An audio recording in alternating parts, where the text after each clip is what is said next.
સ્વામીશ્રીએ એક ઈચ્છા એવી કરી હતી કે મારે અક્ષરધામના બધા જ સ્વયંસેવકો ને બધા જે સેવા કરે છે ત્યાંની રજ એ મારી પાસે લાવજો.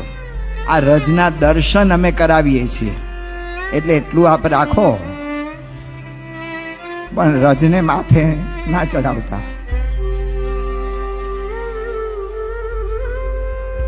જન્મો જન્મના પુણ્ય પ્રતાપે સેવા મળી છે આજે રે,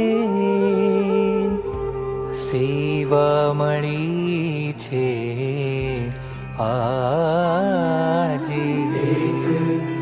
ફૂલ તમારું સ્વીકારો. સેવા કરી છે, પૂર્ણ કામ કરી, એને કંઈ બાકી રાખ્યું નથી.